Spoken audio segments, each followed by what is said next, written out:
After the death of Ayatollah Khamenei, Iran is sending a powerful message to the world. It's not ready to retreat, compromise, or give in to any external pressure.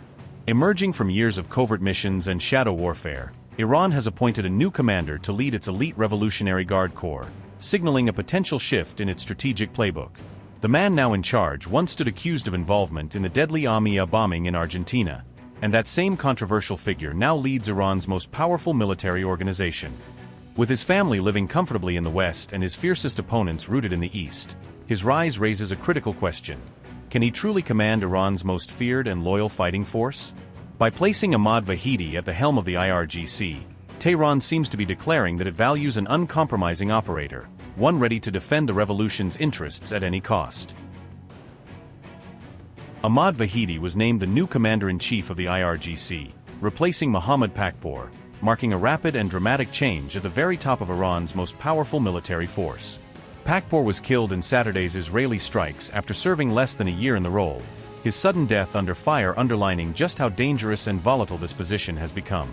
Vahidi had been introduced as deputy commander-in-chief of the IRGC in early January, a move that now looks like a carefully planned stepping stone toward his full control of the guards. His parting warning said enemies must review their calculations over and over again, a chilling message suggesting Iran believes its adversaries have gravely misjudged its resolve and capacity to strike back. Ahmad Vahidi had earlier dismissed the Western naval buildup as nothing new, brushing aside the show of force as mere posturing that Iran has seen, studied, and prepared for many times before.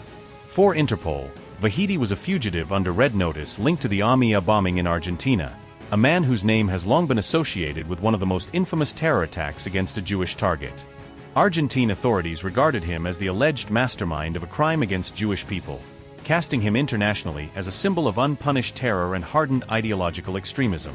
To Tehran, he was seen as an iron-willed operator who never faltered during periods of crisis, the kind of loyal enforcer trusted to hold the line when the Islamic Republic feels most under siege.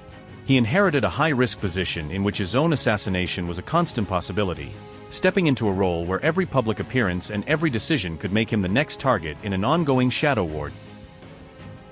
The IRGC is composed of ground, naval, and air forces troops. Includes internal security paramilitary militia called Basij, and has an external operations force called the Quds Force. The Quds Force is focused on special ops outside Iranian territory, and plays key role in Iran's defense, foreign ops, and regional influence. It has approximately 190,000 active personnel, 600,000 if reserves are included. They manage ballistic missile program and the security of the nuke program. They coordinate with regional allies, often called the Axis of Resistance. The IRGC has also been heavily sanctioned by various states.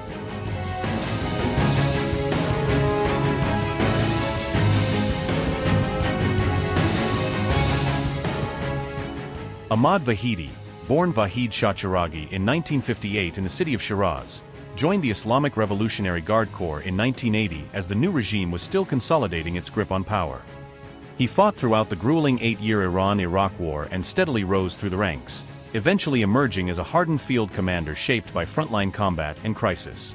In 1988, he became the first commander of the Quds Force, the IRGC's overseas operations arm, tasked with building up Iran's network of foreign militias, proxies, and covert influence operations abroad. He remained a key architect of the Guard's external operations in the decades that followed, helping design and oversee missions that stretched from the Middle East to far-flung conflict zones. Later, Ahmad Vahidi served as defense minister under President Mahmoud Ahmadinejad, overseeing weapons programs and deepening ties between the military establishment and Iran's political leadership. Vahidi then served as interior minister in Ebrahim Raisi's government, taking charge of internal security, policing, and the state's response to waves of domestic unrest and protest. Vahidi strongly backed the mandatory hijab policy and supported using warning text messages as a tool to pressure women and girls into compliance with the Islamic Republic's dress codes. In January 2023, he said those without hijab or in what he called inappropriate clothing would receive warnings, signaling a harder, more systematic enforcement of the regime's moral rules. Many described his appointment as surprising, coming so soon after recent protests that ended in a brutal massacre led by IRGC-aligned forces, raising questions about what message Tehran wanted to send its own people. And unlike Qasem Soleimani, he remains out of the public spotlight, working in the shadows as a behind-the-scenes strategist rather than a charismatic frontline symbol of Iranian power. Some of Ahmad Vahidi's family members reportedly live in the United States and Canada, an uncomfortable detail for a man who publicly rails against Western governments while directing a security apparatus built on resisting them.